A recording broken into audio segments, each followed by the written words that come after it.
చెప్తా ఉంటున్నాం. మనం ఎంతవరకు చెప్తా ఉంటున్నాం అనే ఒక ప్రశ్న నీకు నాకు ఇస్తా ఉంటున్నది. చెప్తా ఉంటున్నామండి, చెప్తా ఉంటున్నామా? ఈరోజు ఈ యొక్క ధ్యానం నుంచి మనం నేర్చుకోవాల్సిన విషయం ఏముంటున్నదంటే, ప్రతి ఒక్క చిన్న దేవుని యొక్క సన్నిధిలో ఎంత చిన్న పని చేసినాను, కసు ఊడ్చినను, చాపలేచినను అదొక సేవనే. ఒకరోజు ఒక ఆలయంలో ఒక అతను హడావుడిగా ఒక బ్రదరన్ చర్చెస్లలో ఏం చేస్తారంటే భోజనాలు పెడతారండి. ఆలయం తర్వాత మన పెద్ద సంఘం అని పెట్టరులేండి, కొన్ని చిన్న సంఘాలలో ఏం చేస్తారంటే వేరే వేరే దూరం నుంచి వస్తారని మధ్యాహ్నం పూట భోజనాలు ఏర్పాటు చేస్తారు. అట్లా చేసినప్పుడు ఆ రోజు ఆ ఒక భోజనాలు సంఘంలో స్టార్ట్ అయి కాగానే ఒక అతను తొందరగా వచ్చి శాపాలను ఇవ్వడం కానీ, కుర్చీలు తుడసడం కానీ, మైక్ సెట్ చేయడం కానీ, తర్వాత భోజనాల విషయాలు వచ్చినట్లయితే చాపలు వేయడము, ఇస్తరాకులు వేయడము, తిన్నయి అన్ని తీసివేయడం, కసువులు శుభ్రత చేయడం అంతా చూస్తా అంటే అక్కడ వచ్చిన గెస్ట్ స్పీకర్ అడిగాడంట, ఏంటండి ఆ ఒక ఉత్సాహం ఏంటండి ఆ యొక్క ఎనర్జీ లెవెల్ ఏంటండి, ఆ ఒక తగ్గింపు? కుర్చీలు వేయడము, చాపలు వేయడం అంటే ఓకే, విస్తరాకులు వేయడం ఇంకా ఓకే, ఇదేనండి తిన్న ఒక విస్తరాకులు, ఎంగిలి విస్తరాకులను అంత సంతోషంగా ఎత్తేస్తా ఉంటున్నాడు, తుడుస్తా ఉంటున్నాడు, ఊడుస్తా ఉంటున్నాడు. ఎవరండి అతను అంటే ఆయన అయ్యగారు చెప్పారంట. అడగకుండా ఉంటేనే బెస్ట్ అయ్యా అంటే ఏంది చెప్పండి అంటే, ఎందుకు అడగడం, నేను ఇంట్రడ్యూస్ చేపిస్తానని ఆయన పిలిచారంట. అన్నా కొంచెం రాండి అని వచ్చినట్లయితే చెప్పారంట, ఈ యొక్క జిల్లాకు ఈయనని కొత్తగా వచ్చిన కలెక్టర్. హల్లెలూయా. ఒక కలెక్టర్ మనకేమనిపిస్తుంది అంటే, వచ్చినాము స్టైల్గా కూర్చున్నాము, మనకు హోదా చూపించినాం అనేది. కానీ ఆ ఒక కలెక్టర్ ఒక తగ్గింపు చూడండి. ఎందుకంటే దేవుని విషయంలో చేసే ప్రతి ఒక్క చిన్న కార్యాలు దేవుడు విలువ రికార్డెడ్ మన ఒక జీవ గ్రంథంలో రాయబడుతుంది. ఎలా ఉంటుంది, మనం ఏమో పెద్ద గొప్పగా తోపుగా పనిచేస్తే మాత్రమే మన పేర్లు కాదండి. ఈవెన్ ద స్మాలెస్ట్ ఏం చేశాడు? సిమియోన్కి ఏం చెప్పాడండి యేసయ్య? బోటును త్రోమన్నాడు. అదేం పెద్ద పని? ఎవరన్నా అక్కడ అంత పెద్ద సమూహంలో ఎవరికి చెప్పినా దుబ్బేవారు. నైనా నువ్వు అక్కడి నుంచి అక్కడ ఈ వలయ అంటే ఎవరన్నా వేసేవారు. What is that so special? ఆయన ఏంటంటే ఆ ఒక గొప్ప కార్యాన్ని చూడబోతా ఉంటున్నాడు. God has beautiful and big plans in your life. అయితే మనం ఏం చేయాలంటే, యేసయ్య ఎలా 2 ఓడలలో 1 ఓడను ఎన్నుకున్నాడో ఇక్కడ ఇన్ని మంది ఉంటున్నారు. యేసయ్య అనుకుంటాడు, ఈ వారంలో నేను ఈ యొక్క బ్రదర్ లేకపోతే ఈ యొక్క సహోదరుని హృదయానికి నేను వెళ్ళాలి. Are you ready to accept God? దేవుడు ఏం చేస్తా ఉంటున్నాడంట, నీ యొక్క హృదయ తలపుకి దగ్గరికి వచ్చి తట్టుతూ ఉన్నాడు.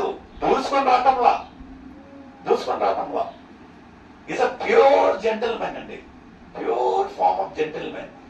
ఏం చేస్తా ఉంటున్నాడంటే, తలుపు యొద్ద నుండి is knocking at a door. మనం ఏం చేయాలంటే వెరీ సింపుల్ గా మన ఒక హృదయాలను దేవుణ్ణి తెరవించి ఆయనను సొంత రక్షకునిగా అంగీకరించాలి. ఇక్కడ ఏమన్నా మన పెట్టుబడి ఏంటండి? Are we investing anything? ఏమన్నా విలువైన ఏమన్నా పెడతా ఉంటున్నామండి? నథింగ్.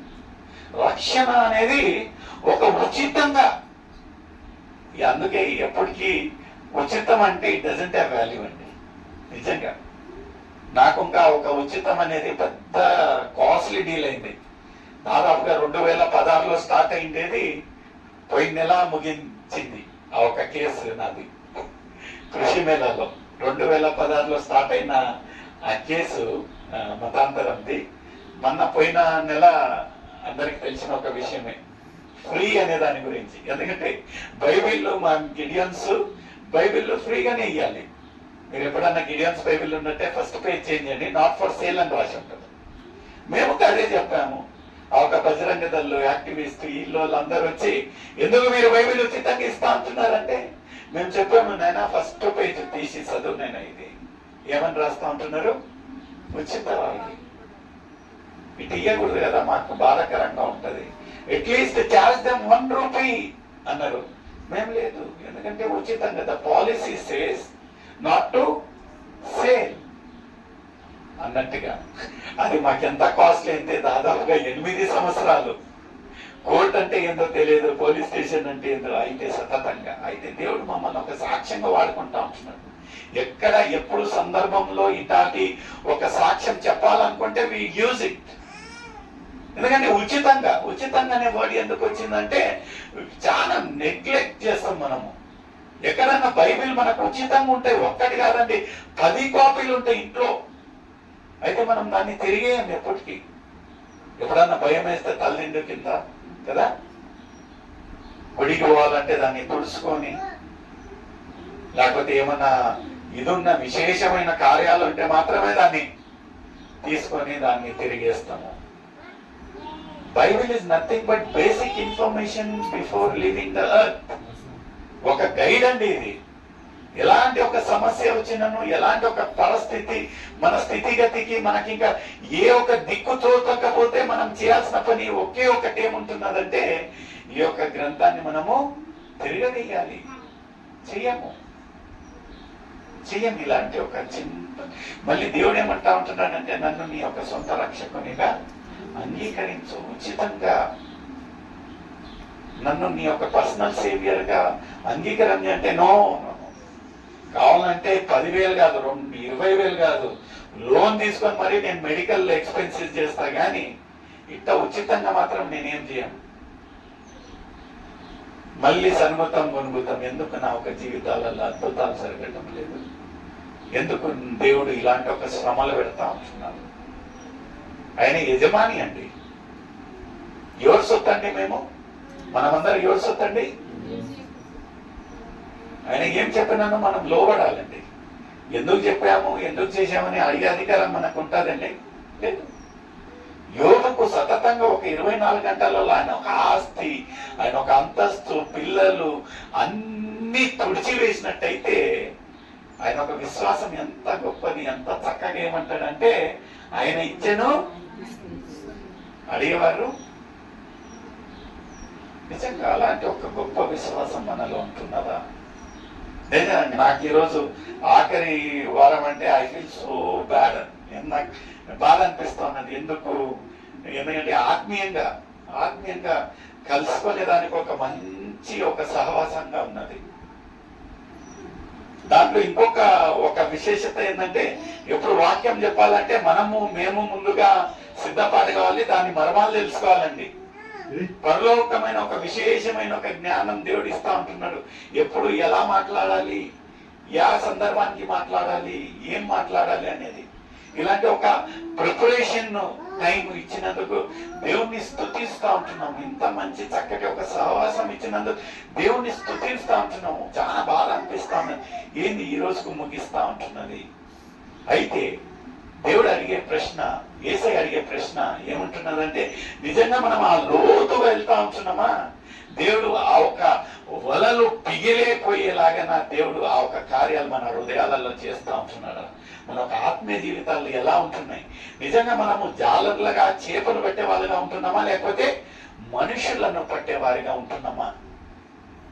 ఒక ప్రశ్న నీకు నాకైతే ఉంటున్నది. మనం ఇంకా దూరంగా ఉన్నట్లయితే, దేవునికి సమీపంగా లేనట్లయితే ఇదే అనుకూలమైన సమయము, ఇదే రక్షణ దినము. ప్రియమైన సోదరి సోదర, మనమందరం కళ్ళు మూసుకున్నాం.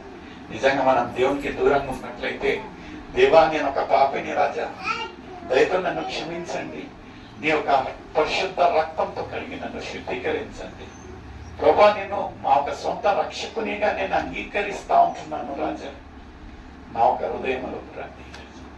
నిజంగా ప్రియమైన సోదరి సోదరుడు, మనము యథార్థంగా మన ఒక విరిగి నలిగిన హృదయాలను దేవునికి సమర్పించినట్లయితే దేవుడు వేచి ఉంటున్నాడు. యేసురాజను బరువ అసంఖ్య దూతారుడనే, యేసురాజను బరువ అసంఖ్య దూతారుడనే, నన్ను రక్షిసయేసు ನನ್ನ ರಾಜನಾಗಿ ಬರುವ, ನನ್ನನ್ನು ರಕ್ಷಿಸಲೇಸು ನನ್ನ ರಾಜನಾಗಿ ಬರುವ.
ನನ್ನ ರಾಜನಾಗಿರುವರುವ.